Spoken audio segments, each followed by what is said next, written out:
رب العالمين اللهم صل على محمد وعلى آل محمد. کەشتی ڕزگاربوون ئەو کەسانی کەوا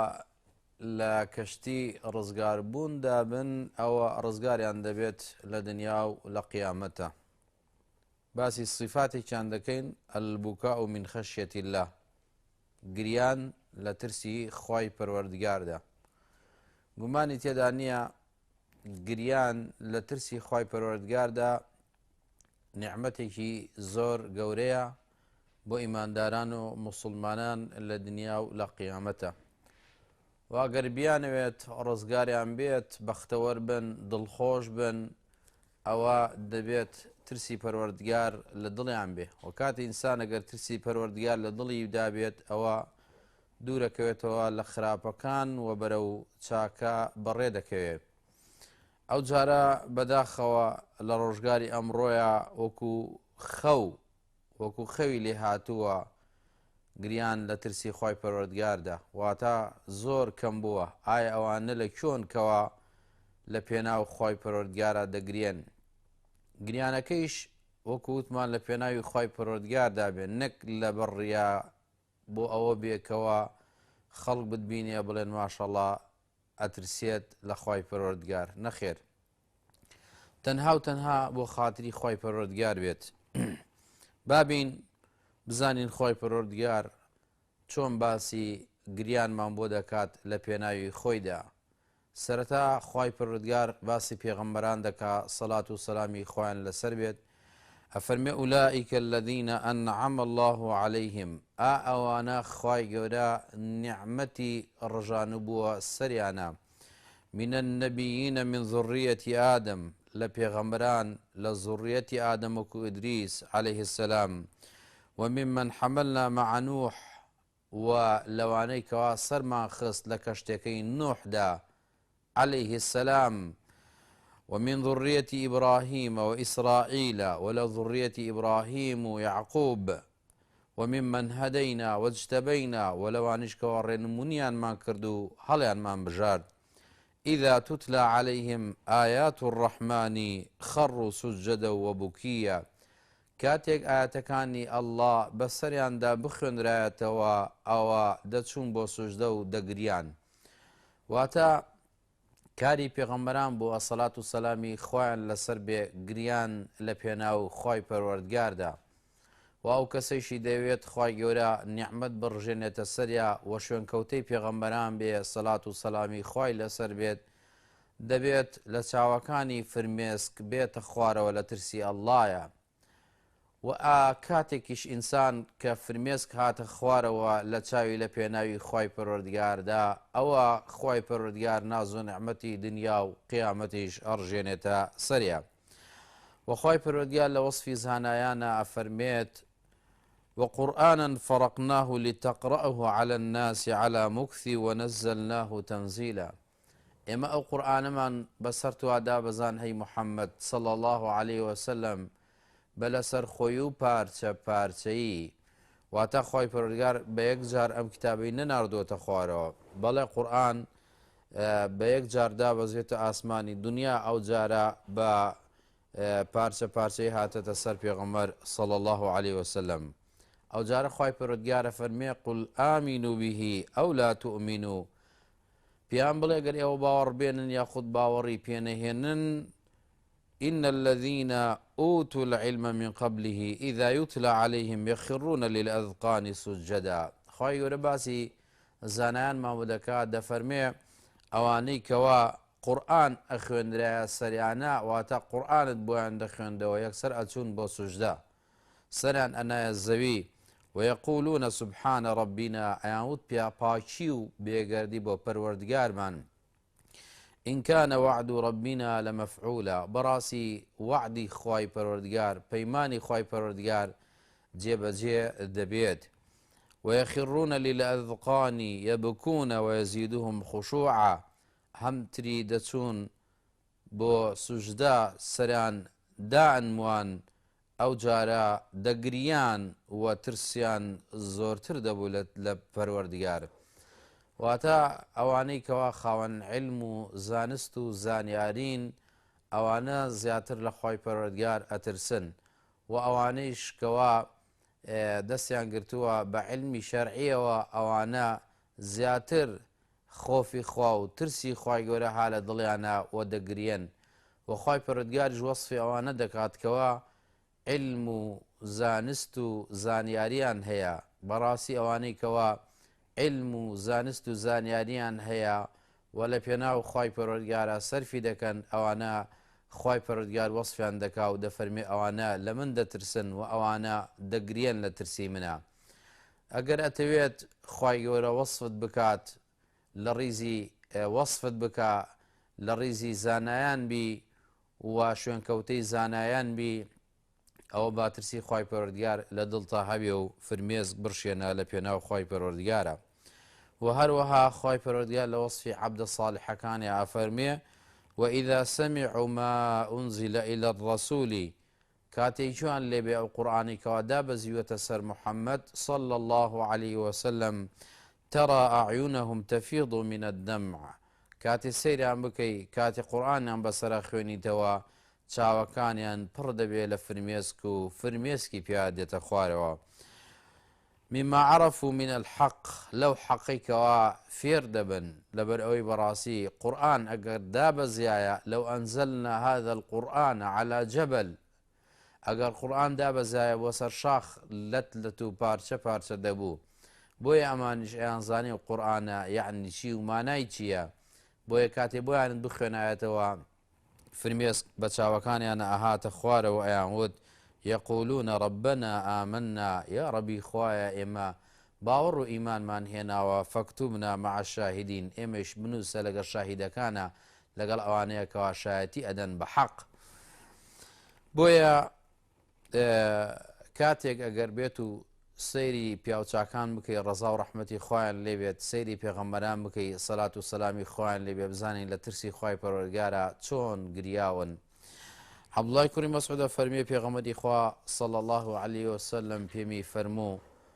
قورئانم بەسەرا بخوێنە واتە قورئان بخوێنە بۆ ئەوی جۆم لێ بێت وتمەی پێغەمبەری خوا صلى الله عليه وسلم قورئان بەسەر توا بخوێنم و کە بۆ توش دابەزیوە فەرمووی بەڵێ ابن مەسعود فەرمێت سورەتی نیساء خوێند حتا گەیشتمە ئەو ئایەتەی کە خوای گەورە فەرمێت فكيف إذا جئنا من كل أمة بشهيد وجئنا بك على هؤلاء شهيدا آية دبي حال أو خلقانت شون بيت كاتيك هم أمتك شايتك دي بسريانوا إذا جئنا من كل أمة بشهيد وجئنا بك على هؤلاء شهيدا وكاتك اشتو بشاهد دي لسر كافر كان وشاهدتيان لسر أدي کەوا ئەمانە باوەڕیان نەهێنا و ئامۆژگاری و نەسیحەتیانت کرد قسەی خێرت بۆیان کرد باوەڕیان بە تۆ نەهێنا ئەفەرمێ گەیشتمەم ئاەتە فەرمووی حەسبوکە الآن بەسە ئەفەرمێ کاتێ سێرم کرد پێغەمبەری خوا صلى الله عليه وسلم چاوەکانی پڕ بووە لە فرمێسک و دەگریێ واتە ئەمەندە ترسی خۆی پەروەردگار لە دڵیانە بۆ پێغەمبەران سەلات و سەلامی خۆیان لەسەر بێت کاتێ ئەو قورئانت ئەخوێندەوە بەسەریانە یەکسەر فرمێز بە چاوەکانیان ئاهاتە خوارە و دەستیان ئەکرد بەگریان بۆیە عەبدوڵای کوڕی شخیر ئەفەرمێ پێغەمبەری خوان بینی صلى الله عليه وسلم نوێژی ئەکرد دەنگی سنگی ئەهات ئەوەندە بە کوڵ دەگریا ئەوەندە بە کوڵ دەگریا بۆیە یعنی ئەمەندە ئەترسا لە خوای پەروەردگار لە عینی کاتشا خوای پەروەردگار لە گوناحی پێش و پاشی خۆش بووە پێغەمبەری خوا صلى الله عليه وسلم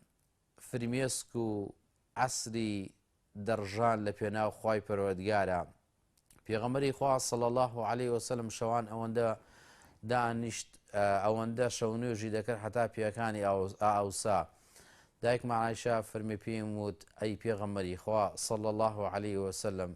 خوای پەروەردگار لە گوناحی پێش و پاشە خۆش بووە ئەی بووە ئەکەی پێغەمبەری خوا صلى الله عليه وسلم ئەی فەرموو ئەی نەبمە عەبدێکی شوکرانە بژێر بەڕاستی بەڕێزەکانم مسلمانەکان ئەمە ئامۆژگارەیە بۆ ئێمە نەسیحەتە بۆ ئێمە بەڕاستی ئێمە فرمێسک لە چاوەکانمان نەهێتە خوارەوە بەڕاستی ترسی خوای پەروەردگار هەر زۆر کەمە لە دڵی ئێمەیە بۆیە کاتێک سێرماکەی بەس ئەوەیەکەوە ئێمە باوشمان کردو بە دنیاە و ئەوەی کە پێمان بکرێ بۆ دنیا ئەیکەین بەڵام بۆ قیامەتی خۆمان ئەسڵەن هەر زۆر زۆر کەم تەرخەمین بۆیە دەبێ ئاگدار بین و تەوبە بکەین و بگەڕێنەوە بۆ لای خۆی پەروەردگار. بەڕای کوڕی عازبە فەرمێ لەگەڵ پێغەمبەری خوا بووین صلی الله عليه وسلم لە جەنازەیەکە ئەفەرمێ پێغەمبەری خوا صلی الله عليه وسلم لە دیار قەبرەکە دانیشت ئەفەرمێ ئەمەندە گریا حتا وەکو ڕیشی تەڕ بوو و فرمێس بە ڕیشیا دەهاتە خوارەوە فەرمیە ئیخوانی لمیثلی هذا فأعدوا فەرمی براکانم بۆ ئەم شوێنە ئێوە خۆتان حازرکەن شتی بۆ ئامادە بکەن. وابوونە پیاوچاکان پێغەمبەران سەڵات و سەلامی خۆیان لەسەر بێت کاتێکگە قەبریان ببینایە ئەمەندە دەگریان ڕیشەکان تەڕ دەبوو فرمێس پیا دەهاتە خوارەوە دەیانزانی بەیانی بۆ ناو ئەم قەبرە دەچن و دەیانزانی ئەم قەبرە جێگایەکە گشتی بۆ حازر نەکەی ئەوە تووشی وەزعێکی زۆر خراپ دەبی لە ناو ئەم قەبرەیە. ئێمە ئەگەر هەرێک لە خۆمان سیرکەین بە ڕێزەکانم براکانم خوشکەکانم ئەگەر سێری حاڵی خۆمان بکەین لەم دنیاە سەرەکەی خانوویەکمان 200 مەترەی وە هەیە چەند قاتێکشی لەبانی کردووە ئەم هەموو ژوورەمان هەیە و ئەنواع ئامێرمان هەیە و پارەمان هەیە و ماشێن و سیارەمان هەیە بۆ فەڕە لێدان لە عینی کاتشا چەنەها خەڵک بەڵکو زۆر بەی خەڵک بەدەستی دڵی و دەناڵێنێ خەریکە دڵی دەتەقەیە ئەمەندە وەزعی خراپە ئەمەنە خەفەتی زۆرە ئەمەندە ژیانی ناڕەحەتە کاتێکە پرسیارچی لێ بکەی بڵێ ماڵ ئەڵێ هەمە بڵێ پارە ئەڵێ هەمە ئەڵێ ژن ئەڵێ هەمە بڵێ مناڵ ئەڵێ هەمە بڵێ چی ئەڵێ ئەماڵێ بەس نازانم هۆکاری چییە. بەڕاستی بەڕێزەکانم ئێمە ئەوەندە بۆ دنیا سوتاوین بۆ قیامەتی خۆمان نەسوتاوین پیاوچاکان ڕەزا و ڕەحمەتی خوان لێوێ بۆ قیامەتی خوان ئاوها بوونە لەگەڵ قیامەتە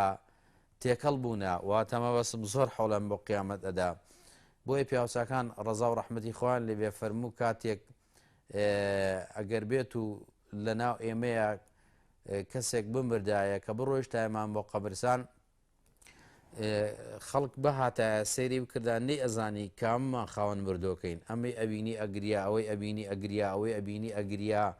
نێ ئەزانی کامەی خاوەن مردۆکەیە لە ترسی خی پەروەردگارە هەمویان دەگریان بۆ ئەوە نەئەگریان ئەمە مردووە بۆ ئەوە ئەگریان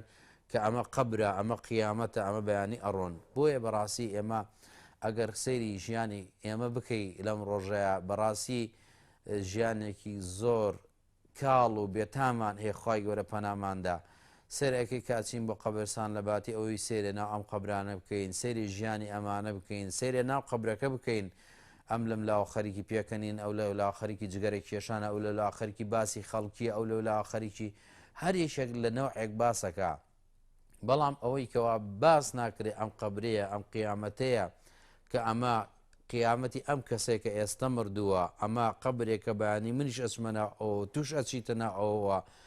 چیمان ئامادە کردووە بۆ ئەمە چی حوڵێکمان داوە بۆ ئەمە بۆی پێشینان وابوونە ڕەزا و ڕەحمەتی خۆیان لێوێت. عرباضی کوڕی ساریە فەرمێ پێغەمبەری خوا صلی الله عليه وسلم ئامۆژگاریەکمانی کرد ئەفەرمێ چاوەکان فرمێسکی پێ هاتە خوارەوە دڵەکان کەوتنە ترس لەرزە وتمانەی پێغەمبەری خوا صلی الله عليه وسلم ئامۆژگاریەکەت بۆەوە کە ئیتر ماڵ ئاواییمان لێ بکەی وەسیەتمان بۆ بکە فەرمی ئوصیکم بتەقوى الله لە خی گەورە بترسن لەبەر ئەوەی ڕەس کولی ئەمر سەری هەموو شتەکان تەخوای خی پەروەردگارە ئینسان دەبێ ئاگدار بێ ئەوان بۆ ڕۆیشتنی پێغەمبەر صلی الله عليه وسلم فرمێسکیان ئەڕەشت کاتێ پێغەمبەری خوا صلی الله عليه وسلم ئامۆژگاریانی دەکرد فرمێسکیان دەڕێشت واتە چاوەکانیان دەهاتە گریان و فرمێس دەهاتە خوارەوە بەڵام ئێمە ئەمڕۆ ئەو قورئانە ئەگەر ختم بکرێ بەسەر ئێمەیە چاوەکانمان فرمێسکی پیا نایەتە خوارەوە دڵەکانمان لەرزێکی پیا نایە ئەوان ئاەتێکیان بۆ بخوێنرایەتەوە ئیتر تەواو وایان سەمیعنا وەئەطەعنا تەواو کۆتایی ئەوەی تو ئەڵێ وایە و ئیشەکەیان جێبەجێ کرد بەڵام ئێمە بۆچی وامان لێ هاتوو هەموو ناڕەحەتەکان کە ئەمڕۆ تووشمانەوێ بەڕاستی هۆکاری ئەوەیە کە پشتمان لە خی پەروەردگارە کە دوورین لە خی پەروەردگار بۆیە خی پەروەردگارە فەرمێت ومن أعرض عن ذكري فإن له معيشة ضنكا هەر کەسێ پشت لە من بکە پشت لە دینی من بکە ئەوە ژیانێکی تەنگی ئەدەمێ ونحشره يوم القيامة أعمى لروج قيامة شاب شوري حشريكم واتا دنيا وقيامتي شد أروى هەتوو سێری ژیانی ئەم خەڵکە و کە تێی بەیەکەوە وەرە بەیەکەوە بەنا ئەو خەڵکەیە بڕۆین پرسیار لەنا لەو خەڵکە بگەن لە بازار لە دەرەوە لە مەدرسەکان لە جامیعەکان پرسیارەکەم بزان ئەو خەڵکە حاڵی چۆنە بەسەر دڵێەوە بەڕاستی وەزعێکی زۆر زۆر خراپ هەیە ئەوڵێ من بێزارم وڵێ من بێتاقەتم ئەوڵێ دڵم سەغڵەتە ئەوڵێ ئاژاوە لە ماڵما هەیە ئەوڵێ کێشم هەیە ئەوڵێ بە حیاتی ئەوەندە ئیش و کارێکم شت نایەتە دەستمەوە ئیشەکانم ئیسفادەی نییە بەرەکەتی نییە کە کاتێک سەرێکی هەمووی ئەوەیەکەوە دوورین لە خۆی پەروەردگار بەردەوام خەریکی تاوانین بەردەوامی دوورین لە ئەستەغفیرڵڵاه بەردەوامی دوورین لە چاکە و باشە بۆیە بەڕاستی دەبێت ئاگادار بین بە ڕێزەکانم ئێمە ئەبێت نەسیحەتەکان تەئسیر لە دڵمان بکات کاتێک گوێت لە ئامۆژگاری مامۆستایەکە بێ کاتێک جمعانان ئەچی جۆ لە وتاری مامۆستا دەگری کاتێک دەرسێکدا ئەنشی جۆ لە وتاری مامۆستاگەگری با ئیسفادەی هەبێ با دڵت ئیسفادەیەکی پێ بگەێنی با کردەوەکانت گۆڕانکاریەکی بەسەرابێ نەک ساڵی پار و ئەمساڵ تو هەر یەک بابەتبی بڵێ وڵات تەبیعەت گۆڕانی نییە بڵێ وەڵام من هەروەکو جاران وام لە شوێنی خۆت چەقی بێتی پێشینان ڕەزا و ڕەحمەتی خۆیان لێ بەبەردەوام کارەکانیان زیادەکردن بۆ ئەگەر پرسیارت لە خەڵکی وایان بکردایە لە کەسی وایان بکردایی فەرموو ئەگەر بێت و بڵێن بەیانی قیامەتە من ناتوانم هیچ کردەوەیکی تر زیاد کەم ئێستا گەر تۆ بڵێن بەیانی قیامەتە یان بڵێن بەیانی عیدام ئەکری ئیتر تۆ چی دەستنوێژەگری نوێژەکەی قورئانە خوێنی ئەستەغفیرڵڵاکەی ئەپاڕێیتەوە ئەوەی چاکە بێ ئەیکەی ماڵ ئەبەخشی ئەمانیش وا بوونە ڕەزا و ڕەحمەتی خۆیان لێ بکە هەناسەیشیان ئەدایە ناو کە دەیان نەکرد ئەوە نازانین ئەمێنین یا ئەمرین بەڵام بەداخەوە ئەمڕۆ خەیاڵاتی ئێمە بۆ چەند ساڵ 10 ساڵ 20 ساڵی تر چی بکەین چی نەکەین بەڕاستی ئەمەش خەتەرناکە پێغەمبەری خوا صلی الله علیه وسلم وەکو ئەنەسی کوڕی مالیکە فەرمێ پێغەمبەری خوا صلی الله علیه وسلم وتارێکی دا قەت جۆم لە وتاری وانە بووە ئەی فەرموو لەو تعلمون ما أعلم لضحكتم قليلا ولبكيتم كثيرا ئەوەی من ئەزانم ئێوە بزانن گەلێ زۆر دەگرێن و کەم پێکەنن زۆر دەگرێن ئەوەی من ئەزانم بەڵێ ئەوەی ئەو ئەزانێ بەڵێ ئەهوالی قیامەت و قەبر وە ئێواش هەر ڕۆژێک تو لە قەبر نزیک ئەبیتەوە هەر ڕۆژێک تو لە قیامەت نزیک ئەبیتەوە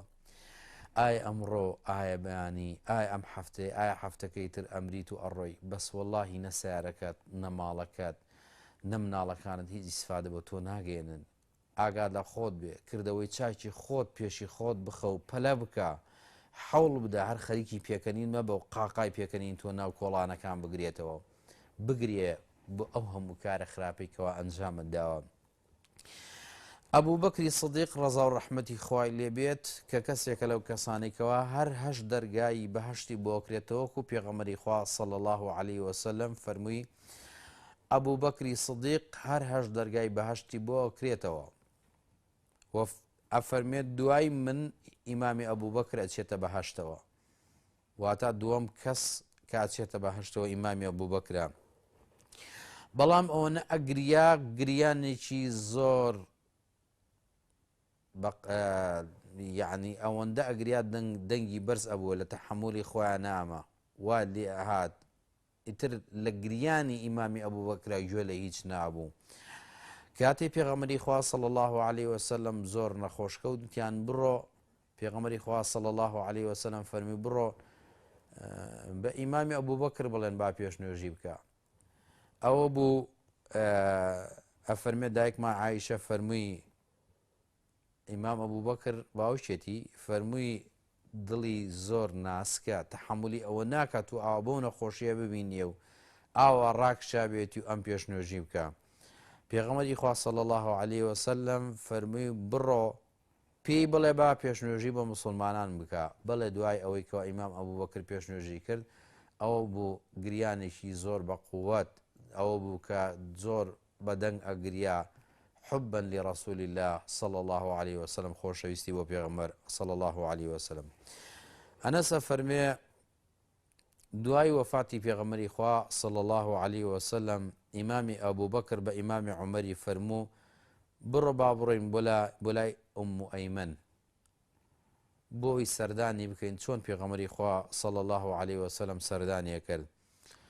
ئەفەرمێ کاتێک ڕۆیشتین بۆ لای ئوم ئەیمەن دەستی کردە گریان. ئەمان دڵی ئوم ئەیمەنیان دەدایەوە خوای پەروەردگار پێغەمبەری بردەوە صلی الله عليه وسلم خێرێکی گەورە هەیە لای خوای پەروەردگار کە بەهەشتی فیردەوسە. بەڵام ئوم ئەیمەن ئەی فەرموو من بۆ ئەوە گرێم کە وحی تاو قەتع بوو کۆتایی پێهات کاتی پێغەمبەر صلی الله عليه وسلم وفاتی کرد. کاتێک گوێیان لە ئوم ئەیمەن بوو هەردووکیان پێکەوە دەستیان کردەگی گریان. ئیمامی ئەبوو بەکر و ئیمامی عومەر ڕەزا و ڕەحمەتی خوای لێ. کاتێک کە ژیاننامەی پیاوچاکان بخوێنیتەوە بەڕاستی تو خۆت لە بەرچاوەکەوێ ئەڵێی بەڕاستی من یعنی چیم بەڕاستی من هەر هەتا بڵێ خراپم هەتا بڵێ تاوانبارم و ئەبێ ئەو هەش بڵێ بە خۆت قەت ئەو شانازیە بە خۆت نەکەی کە چوار ڕکات نوێژەکە هەنێ قورئان خوێن بڵێ وەڵام من پیاوێکی چاک و دیندار و ئەو نەخێر. بەردەوام لەومەی نەفسی خۆت کە چونکە ئین النەفسە لەئەمارەة بالسوء ئەم نەفسە گەلێ پیسە ئەم نەفسە گەلێ خراپە ئەم نەفسە هەتا بتوانێت تاوانت پێکە. بۆیە بەردەوام لۆمەی ئەو نەفسی خراپەی خۆت کە و بەردەوام حەوڵ بدە بۆ ئەوەی کەوا خەریکی چاک و چاکەکاری بیت.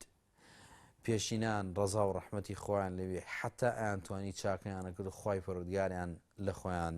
ڕزگار ئەکرد. ئوبەی کوڕی کەعب پێغەمبەری خوا صلی الله عليه وسلم پێی فەرموو خوای گەورە فەرموانی پێم کردووە کە سوورەتی ئەلبەیینە بەسەر منا بخوێنیتەوە لەم یەکون الذین کەفەروا من ئەهل الکتاب والمشرکین. فەرمووی پێغەمبەری خوا صلی الله عليه وسلم خوای گەورە فەرمووی هەی پێغەمبەر صلی الله عليه وسلم بە ئوبەی کوڕی کەعب بڵێ با سوورەتی ئەلبەیینە بخوێنێتە سەرتا. ئەفەرمێ وتم بەڵێ ئەفەرمێ ئەو جارە ئوبەی کوڕی کەعب دەستی کردە گریان خوای پەروەردگار بە گەورەی و عەزەمەتی خۆی فەرموویەتی ئوبەی کوڕی کەعب با بخوێنێتە سەرتای محەممەد صلی الله عليه وسلم واتە قورئان بخوێنێ و تۆ جۆی لێ بگرە. بەڕاستی ئەمە نیعمەتێکی زۆر گەورەیە. مەبەستمان گریانی پێشینانە ڕەزا و ڕەحمەتی خۆیان لەبێ. عەبدوڕەحمانی کوڕی عەوف بە ڕۆژوو بوو خواردنیان بۆی هێنا ئەفەرمێ دەستی نەبرد بۆ نانەکە. فەرمووی موسعەبی کوڕی عومەیر کوژرا ئەو لە من باشتر بوو. لە ڕۆژێکا کوژرا پارچە قوماشێک هەبوو ئایاندایەبان سەریا پێکانی دەرەکەوت ئایاندایەبان پێیە سەری دەراکەوت. ئەوە بوو پێغەمبەری خوا صلی الله عليه وسلم فەرمی بان سەری بدەن بان پێی بە گژ و گیا بدەن. موسعەبی کوڕی عومەیر ئەگەر تۆزێک لە ژیان نامەتان بیستی بێت پیا گەنجێک بوو پێشەوەی کەوا موسڵمان بێت زۆر دەوڵەمەند بوو و حتا کام جلو بەرگە جوان بووایە حاشە لە ڕووتان کام پێڵاوە جوان بووایە کام بۆ نەخۆش بووایە لە خۆی ئەدا و گەنجێکی تاکی ناو مەکە بوو کە لەو ناوە ئەسوڕایەوە کاتێک گوێی لە دەنگی ئیسلام بوو کە هات ئیمانی هێنا شایەتمانیەوە دەریان کرد بڕۆت مادام ئیمانت بە موحەممەد هێناوە صلی الله عليه وسلم بڕۆ دوورکەوەرەوە لە ماڵە. ئەو جارە لە کۆڵانەکان ئەخەوت ئەمەنا وەزعی ناڕەحەت بوو ئەو بوو لە شەڕەکەیە وەفاتی کرد لە شەڕی ئوحودا وەفاتی کرد بان سەریان ئەدا قاچی دەرئەکەوت بان قاچیان ئەدا سەری دەرەکەوت ئەوە بوو بان سەریاندا بە قوماشەکە و پێیان بە گژوجیا داپۆشی و ناشتیان. فەرمووی ئەو لە من باشتر بوو و فەرمووی حەمزە کوژرا ئەو لە من باشتر بوو ئەو ئەمەی کەوا ئێستا لە بەردەستی منە هەیە لە بەردەستی ئەوانە نەبوو. ئەو دنیایی کە ئەمڕۆ بۆ من ڕەخساوە هاتوۆتە بەردەستی من و هەیە دیارە چاکانمە ئەمڕۆ پێش ئەخرێ و لە دنیا ئەم درێتەوە لە قیامەتە دوور لەو چاکە و باشانە بۆیە دەستی کرە گریان و دوورکەوتەوە لە خواردنەکەی نەخوارد کە بە ڕۆژوش بوو. یعنی سێری پێشیناکە ڕەزا ڕەحمەتی خۆیان لێ بێت چۆن بوونە بەردەوام هۆڵی قیامەتیان بووە بەردەوام حوڵیان بۆ قیامەت ئەدا بەردەوام ئیشیان ئەوە بۆ کە لە خوای گەورە ئەترسان فرمێسکیان ئەڕەشت بەڵام بەڕاستی ئێمە زۆر خراپین بەڕاستی ئێمە زۆر تاوانبارین بە شەو بە ڕۆژ تاوان بەرزەکەینەوە بۆ ئاسمان بۆیە ئەوە حاڵی ژیانمانە ئەوانە گەر یەک تۆز لەگەڵ ژیان نامەیانە بڕۆی خۆشترین خواردن چ خواردنێکە ئەفەرمێ ئێستا تۆ ئەگەر بڵێن فڵان کەس دێ بۆ ماڵت کە میوانێکی زۆر ئازیز و خۆشەویست بێ لە دڵتا ئەوەی کە پێت بکرێت لەبان سفرەکەت دایانەیت و ئەوەی کەەوە هەتان بێ حوڵە دەی لەبان سفرەکە دای بنێ ئەفەرمێ ئەوان پێغەمبەری خوا صلی الله علیه وسلم ئەڕۆی بۆ ماڵیان ئەوەی هەیان بۆ وایە چی بوو زەیتونان ئەمە پێغەمبەر صلی الله علیه وسلم بە ڕۆژوش بووە ئەمەیان بۆ دانا لەبەر ئەوەی نەبوون ئەوان هەوڵی ئەویان نەبوو قەسرەکەیان بکەنە چەند قات و کام کاشیە جوانە و کام بەردە جوانە لە ناو قەسرەکانیان دای بنن و هەر مانگە و هەر ساڵەیە سیارەکەیان بگۆڕن و ماشێنەکەیان مۆدیلێکی بەرز دوو مۆدیلی بەرزتر بێ و ئەو هۆڵ و ئەوانەیان نەبوو وەکو گەنجانی ئەمڕۆ نەبوونە شەو تا بەیانی سەرانە بە دیار فەیسبووکەوە بێ نەخێر بەڵکو ئەگەر ئەوەی کەوا باشەکەیتی ئەمڕۆ لێ پرسە بڵێ کاکە ئەم تاوانت چی خەریکیتای لە ناو ئەم فەیسبووکە و خەریکی کاری خراپی ئەڵێ مشتی باش بڵاوەکەمەوە بەڵام چی بڵاو ئەەکەیتەوە زۆربەی جار هەیە ئەگەر جارێک وتارێک بڵاوکەیتەوە یان تەفسیری ئاەتێک بڵاوکەیتەوە یەک بە 100 و خەریکی تاوانی خوا پەنامامدا بەڵام قەت نایتەوەش خۆت تۆزێ بگرێ لە پێناو خوای گەورەیە یاخود تەوبەیەک بکەی بەڵێ ئایا بۆچی پێشینان ڕەزا و ڕەحمەتی خۆیان لێبێ ئاوە پێوەست بوون بە گریانەوە فرمێسکیان ئەڕشت ئەیانزانی خوای گەورە گریانی خۆش ئەوێ لە بەرەوەی پێغەمبەری خوا صلی الله علیه وسلم ئەفەرمێ هیچ شتێک وەک ئەوە خۆشەویست نییە لای خوای پەروەردگار لە 2 قەترە و 2 ئەسەر فەرمووی ئەو قەترەیە ئەوەیەکەوە ئەو فرمێسکەی لە پێناو خوای گەورەی ئەیڕێژی یەکێکیان ئەوەی تریان فەرمووی ئەو خوێنەیە ئەو تکە خوێنەیەکەوە لە پێناو خوای گەورەی ئەڕژێ یعنی ئەمش قەترەیە واتە ئەو فرمێسکەی کەوا لە چاوت دێتە خوارەوە لە ترسی خوایە خۆشەویستترین شتە لای خوای پەروەردگار و ئەو خوێنش لە پێناو خوای پەروەردگارە دەیڕێژی و فەرمی ئەو ئەثەرەی کەوا ئەثەر ئەو شوێنەوارەی کەوا لە پێناو خوای گەورەیە بەسەریا چوو بێتی و یان لە فەرزێ لە فەرزەکان خوای پەروەردگارە سەرفت کردبێ نوێژت کردبێ لەم مزگەوتە نوێژت کردبێ لەم شوێنە ئەمانە هەمووی خۆشەویستترین کردەوەن لای خوای پەروەردگار و پێغەمبەری خوا صلی الله علیه وسلم ئەوشی پێمان فەرمووە کەوا 2 چاو هەیە ئاگری جەهەنەم تووشیان نابێ فەرمووی چاوێک بگرێ لە پێناو خوای پەروەردگار لە ترسی خوای پەروەردگار و چاوێک حرەسیات بگرێ لە پێناو خوای پەروەردگار و پێغەمبەری خوا صلی الله علیه وسلم فەرمووی ناچێتە ناو ئاگرەوە پیاوێک بگرێ لە ترسی خوای پەروەردگارە مەگەر شیر کاتێ لە گوان دێتە خوارەوە گوانی حەیوان ئایا گەڕێتەوە نەخێر ناگەڕێتەوە واتە ئەو چاوانەی لە پێناو خوای پەروەردگارە دەگرین ئاگری جەهەنەم بەریان ناکەوێت ئەم چاوانە لە پێناو خوای پەروەردگار فرمێسکیان پیادێتە خوارەوە ئاگری جەهەنەم دوور ئەبێلیان ئەوانەی کەوا ئەگرێن لە پێناو خوای پەروەردگارە ئەوانن کەوا لە ڕۆژی قیامەتە هان لە ژێر سێبەری عەرشی پەروەردگارە پێغەمبەری خوا صلی الله علیه وسلم فەرمی 7 یظلهم الله فی ظله یوم لا ظل الا ظله 7 تاقم هان لە ژێر سێبەری عەرشی پەروەردگارە لەو ڕۆژەی کەوا هیچ سێبەرێک نییە ئیلا ئەو سێبەرە نەبێت ئەو ڕۆژەی کەوا 50,000 ساڵە ئەو ڕۆژەی کەوا خۆر تەواو نزیک بووەتەوە ئەو ڕۆژەی کەوا خەڵک هان لە ناڕەحەتی و ناخۆشیە ئەو ڕۆژەی کەوا ئەگەر کەسێک هەموو دنیاهی ئەو بێت بە ماڵ و مڵک و سەروەت و دەسەڵاتەوە ئەیدا بەس تۆزێ بچێتە بەر سێبەرێ ئەو ڕۆژە تاقمێک لەو تاقمانێکەوە هەان لە ژێر سێبەری عەرشی خی گەورەیە ئەفەرمێ وەڕەجل ذەکر الله خاليا ففاضت عیناه پیاوێک ئەچێتە دەشتێک شەو هەڵەسێ بۆ شەو نوێش لە کاتێکاکەوە کەس دیار نییە دەسەکاتە گریان لە ترسی خۆی پەروەردگارە بیرەکاتەوە لە گوناحەکانی بیرەکاتەوە لە هەموو تاوانی کە ئەنجامی داوە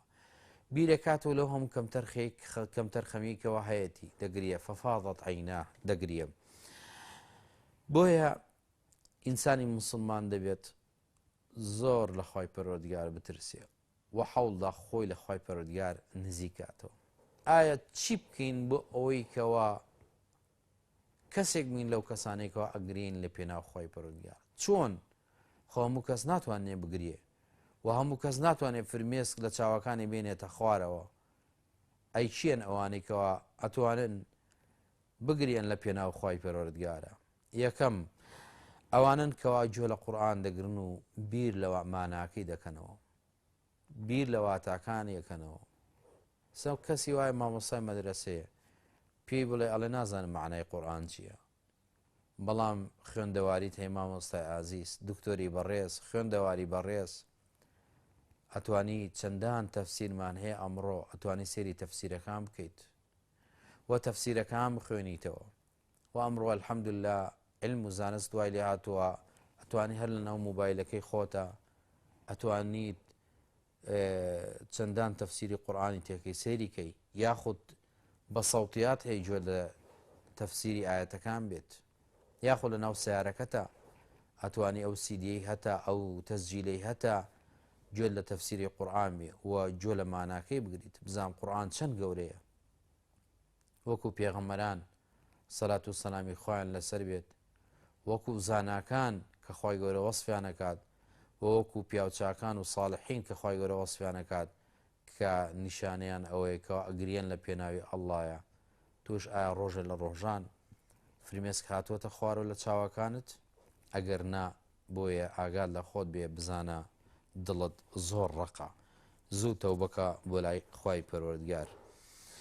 و خاڵێکی تر ئەوەیە حەوڵ بدە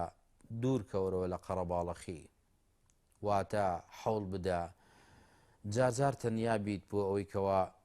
بیرکەیتەوە لە عەزەمەتی خوای پەروەردگار بیرکەیتەوە لە مانای قورئان بیرکەیتەوە لە مانای فەرمودەکانی پێغەمبەر صلی الله عليه وسلم بیرکەیتەوە لەو هەموو تاوانێکەوە ئەنجامت داوە دەستکەی بە گریان و فرمێسکەکانت بڕێژی خاڵێکی تر ئەوەیەکەوە ئینسان قەت وا نەکاتکەوە گوناحەکانی لەبیر بچێ بەردەوام حەوڵدا ئەو گوناحانەیەکەوە ئەنجامت داوە لە بیرت نەچێ وەکوتم سەرزەنشتی خۆتکە کە ئەم تاوانانەی ئەنجامت داوە بۆ ئەنجامت داوە و ئەزانی ئەمانە ئەبێتە نەدامەت و پەشیمانی بۆت لە ڕۆژی قیامەتە بۆیە خی پەروەردگارە فەرمێ فەمەن یعمل مثقال ذرة خيرا يره ومن يعمل مثقال ذرة شرا يره ئەگە بەقەد یەک مسقالە زەڕەیەک چاکە بکەی لە ڕۆژی قیامەتە ئەیبینیتەوە ئەگەر بەقەد یەک مسقالە زەڕەیەکیش خراپە بکەی هەر لە ڕۆژی قیامەتە ئەیبینیتەوە ئەو هەموو غەیبەتە ئەو هەموو دووزبانیە حاشە لە ڕوو ئەو هەموو درۆیە کە ئەیکەیت یاخود ئەیکەن کە جۆت لێتی ئەزانی هەمووی بۆ ئەوێتە حەسرەت و نەدامەت بۆت پەشیمانی بۆت لە ڕۆژە قیامەتە واچێتە بانتای ترازووی خراپەت دەبێ ئاگاد لێبێ پێغەمبەری خوا صلی الله عليه وسلم کاتێک پیاوێک هات بۆ لای فەرمووی چۆن نەجاتم بێت فەرمی زمانە بگرە بڕۆ ماڵەوە بگرێ بۆ تاوانەکانت ئاگا لە زمانت بێت بڕۆ ماڵەوە بگرێ بۆ تاوانەکانت خاڵێکی تر ئەوەیەکەوە پەیوەست بە دەرسە زانستەکانەوە علمەکە علمەکان و مامۆستایەک دەرسەڵێتەوە بڕۆ بۆ دەرسەکەی زۆر جار هەیە من ئەوە ئەڵێم ئەگەر ئێمە تەنها لە ئەو مەجلیسانەیەکەوە باسی قورئان و باسی پێغەمبەر صلی الله علیه و سلم ئەفەرمێت و قورئانی تێیە ئەخوێنرێت تەنها ئەومان دەستکەوێتەوە پێغەمبەری خوا صلی الله عليه وسلم ئەفەرمێ کاتێ تەواو ئەبن دوای ئەواڵێ هەستن خی گەورە لێتان خۆش و لە ڕێواتێکا فەرمی هەستن خی گەورەتان خۆش بوو و هەموو خراپەکانیشتان بۆ کرا بە چاکە و ئەوەی کەوا مەلایکە باڵە کێشێ بەسەر ئەو مەجلیسێ هەتا ئاسمانی دنیا ئەمە بەس ئەمە دەستکەوێ بە کافیە بۆ ڕۆژ بۆ ڕۆژی قیامەتت بۆیە ئاگال لە مەجلیسە عیلمیەکان بێت مامۆستایەکی ئاینی دەرس ئەڵێتەوە دانیشە بەڵکو خی پەروەردگار ئەو خێر و بەرەکەتە تووشی تۆ بکا و تووشی مسلمانانیش بکە ئینشاءالله. خاڵێکی تر و کۆتایی ئەوەیەکەوە دوور کەورەوە لە زۆر پێکەنین حەڵدا ئەو زۆر پێکەنینە هەنێکی بکە گریان لە پێناو خی گەورە. ئاخیر و کۆتایی نەسیحەتم بۆ خۆم نەسیحەتم بۆ ئێوەی بەڕێز ئەوەیەکەوە بترسین لە خی پەروەردگار. بەیانی قیامەتە و شت بۆ قیامەتمان کۆکەینەوە کاتێکیش ئەزانین کە ئێمە لە خی پەروەردگار ئەترسین کاتێک ئاگامان لە نوێژەکانمان بێت نوێژەکانمان لە کاتی خۆیان بکەین ئاگامان لە تاوانەکان بێت دوورکەوینەوە لە تاوان چی خی پەروەردگار پێی خۆشە ئەوە ئەنجام بدەین چی حرام و خراپەکاریە دوورکەوینەوە لێ ئەو کاتێ ئێمە ئەزانین لە خی پەروەردگار ئەترسین. یا ڕەبی خوایە بئەسمائیکە الحوسنە وصفاتیکە العولا لێمان خۆش بە و لێمان ڕازی بە و بمان گێڕە لەو کەسانی کەوە لە تۆ ئەترسن و لە پێناو توێ دەگرێن و بمان گێڕە لەو کەسانی کەوە چاکەکارن چاکە ئەنجامەدەن و دوورکەوینەوە لە خراپە و خراپەکاران یا ڕەب العالەمین. یا ڕەبی خوایە دەستی شەیطان و دار و دەستەی شەیطان لە خۆمان و ماڵ و مناڵمان بە دوورکە یا ڕەب العالەمین. لە گوناحی ئێمە و ئیمانداران و مسلمانان خۆش بە یا ڕەب العالەمین ڕزگارمان کە لە خراپەکاری لە ناڕەحەتی لە دنیا و لە قیامەتە آخر خێرمان کە هەمومان لە بەهەشتی فردەوسا کۆ بکەرەوە لە جەهەنەم بە دوورمان کە ئامین ئامین والحەمد لله رب العالمين. يا أيها الذين آمنوا اصبروا وصابروا ورابطوا واتقوا الله لعلكم تفلحون.